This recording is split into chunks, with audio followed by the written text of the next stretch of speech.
The People's Progressive Party civic government has earned a reputation as a creditable administration, one that fulfills its promises to citizens. This is seen daily with the numerous improvements in the many sectors. Water, a necessary element for healthy living, is one area prioritized, and President Bharat Jagdev's promise to Linden Region 10 for the modernization and expansion of potable water supply is being fulfilled.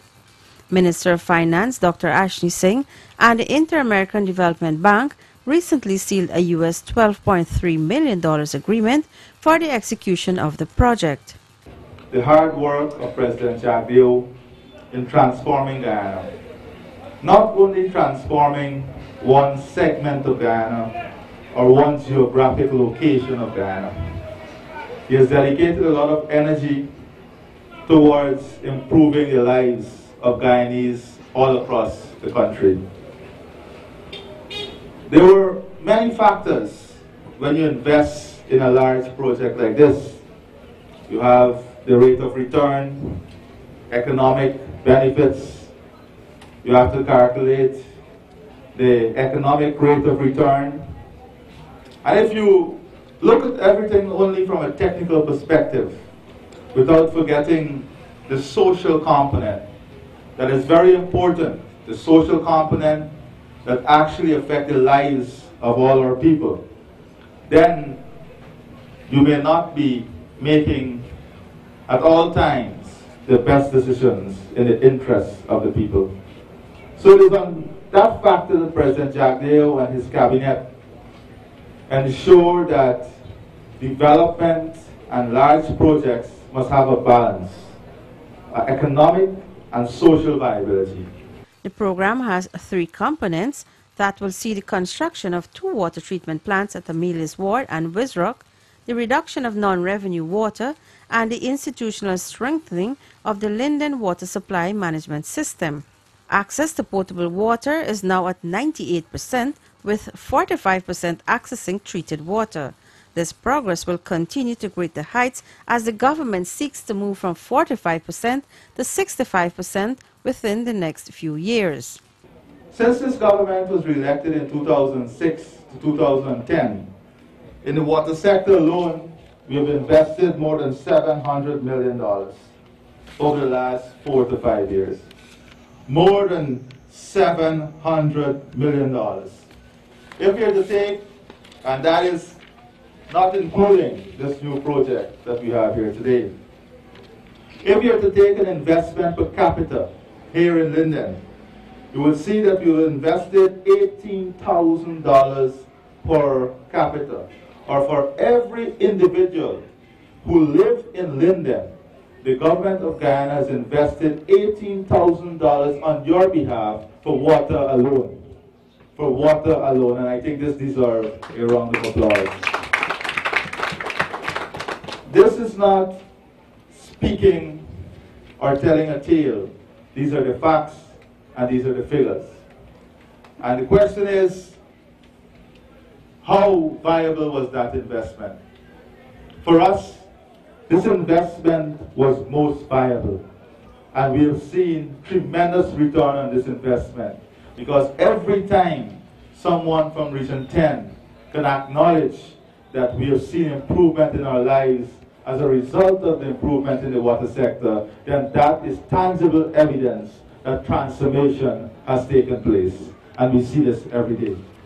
The project is testimony to yet another commitment by the government to improve social services, which does not only mean better quality water coming from the taps, but a significant trickle-down economic impact in the region, including the purchasing of goods and services and job creation. And the agreement that we sign today to finance this $12 million investment in the water project represents exactly this: the mobilizing of the resources and the delivery of the President's commitment to improve water supply in Linden. I believe the regional chairman said it well when he spoke to 2 dimensions from which this project can be viewed. On the one hand, the project without a doubt will make a remarkable impact on the quality of social services in Linden. And Minister Ali said it best when he said that once this project would have been completed, the water supply network and the quality of water supply in Linden will be comparable to any place else in the world. So from that dimension, and Minister Ali elaborated on how this would be achieved, from that dimension, the project represents yet another installment of this government's commitment to improving social services across our country in general, and in Linden and Region 10 in particular. But the chairman also spoke, I believe correctly, to the economic impact of the project. Because this doesn't only mean better water coming through the taps. It means a $12 million investment in the town of Linden. And that is not a trivial investment, not a small investment. That means the execution of works, the purchasing of goods and services, the employment of people, both directly and indirectly. And it is exactly these dimensions that are taken into consideration when we at central government program resources, when we sit in the cabinet and we decide on priorities for programming resources. Minister Singh informed Lindeners that while the bauxite industry is experiencing trauma elsewhere as a result of the global financial meltdown, Guyana continued to operate throughout that period. Linden is known for its bauxite mining. The government's responsive policy stand is not the only component that influenced the economic development of Guyana, but creation of a stable business environment created the conditions that are attractive to foreign investment. The economic trauma that the global economy, the trauma that the global economy has gone through, the trauma that regional economies have gone through. And to make the comparison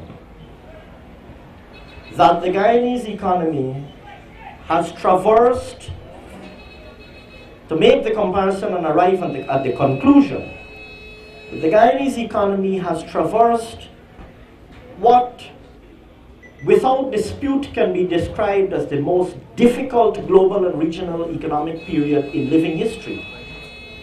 But that the Guyanese economy has traversed that period without significant dislocation, and in fact is stronger than it has ever been in the history of our country. And that is something for which we must applaud.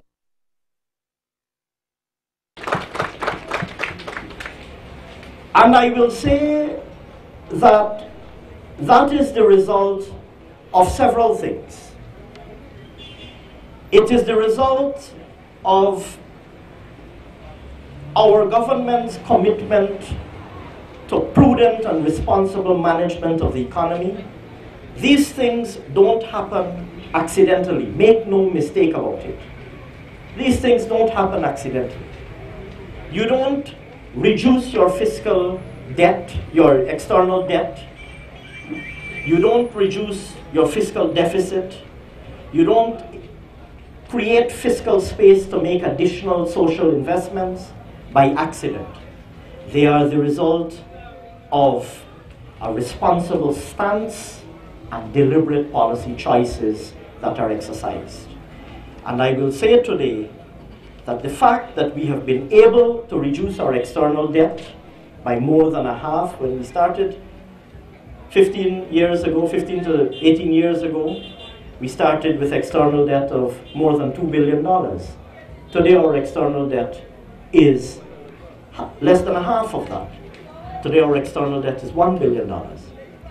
What is more, for every dollar of that external debt contracted, you can see the evidence of what it is spent on. So for this $12 million loan that is being contracted, you can see the evidence of what it is spent on. It is spent on Linden water. Lindeners were also informed about the direct benefits that the Amila Falls hydropower project will bring to the community of Linden. The project will see in excess of US $650 million invested on this project that is anticipated to have a multiplier effect on all sectors. The government of Guyana has demonstrated, the government in the first instance has demonstrated a responsible policy stance as it relates to managing the economy. But it isn't only government policy that influence economic development. We have created the environment. We have put in place the policy framework. We have created the conditions that are attractive to foreign investment. It is not an accident that today there are 2 international companies that have invested in bauxite in Guyana. That is not an accident. And while the bauxite industry is experiencing trauma elsewhere, and you don't have to look very far to see that. You just have to turn, even within the region, to our brothers and sisters in Jamaica, where more than a half of their alumina and bauxite industry, as a result of the global crisis, was literally ground to a halt, stopped operating, because they have no markets, they're unable to sell their bauxite.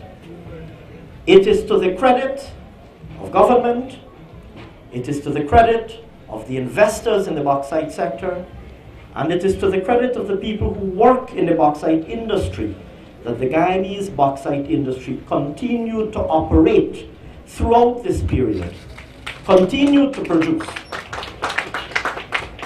Even when prices were not good, even when markets were not buoyant, production continued, even if at a somewhat more modest pace.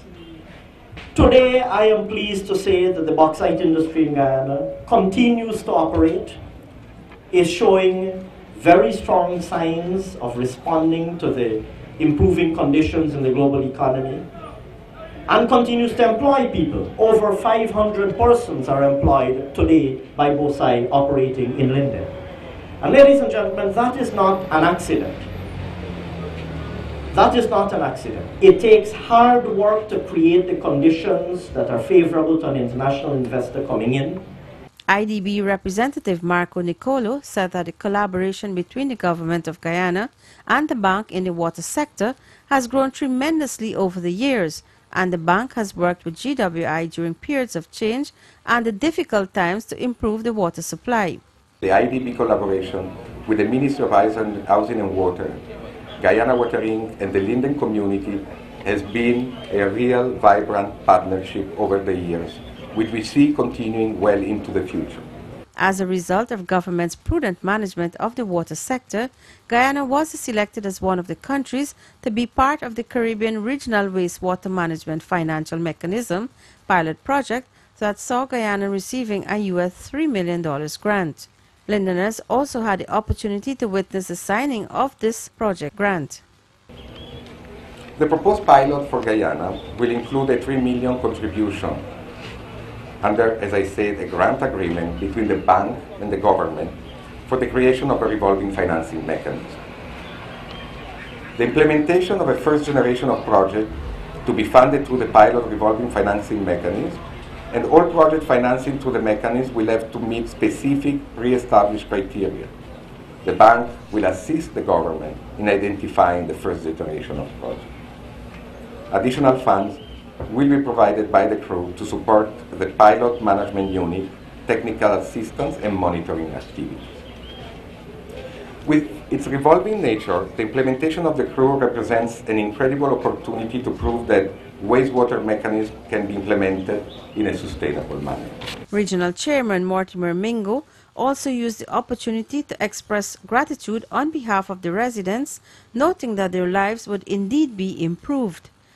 I think today is a red letter day for the people here of Linden and Region 10, since I want to say that as far as my recollection goes, that this is the first time that a contract of this nature is being signed outside of Georgetown. And I want to congratulate the government of Guyana and the IDB for taking this initiative to coming closer to the people where this project was being executed. Minister Singh also used the occasion to inform Lindeners about government's ICT plan and, most importantly, its direct impact on the community of Linden. If you look across all of the sectors of the economy, you see evidence of significant progress in diversifying Guyana's economy, which contributes directly to the resilience that you've seen. I will give you one example. We speak of ICT. We speak of ICT. 5 years ago, no Guyanese person worked in an ICT industry. There didn't exist an ICT industry. Today, between 2,500 to 3,000 persons work directly in the ICT sector, directly in what is called business process outsourcing. Call centers are one example of that. And I've had the pleasure of visiting call centers and seeing young Guyanese boys and girls, just like you would see anywhere, just like you would see in your home, in your village, in your neighbor's home. Young Guyanese boys and girls, typically between maybe 18 to 40. Working in a highly computerized environment, providing services to companies at the other side of the world. Following the signing of the two agreements, Minister Singh visited several communities in Region 10, where he met with residents as well as inspected infrastructural works being carried out. He also visited the Toucan call center, where he interacted with persons employed in the ICT industry in Linden.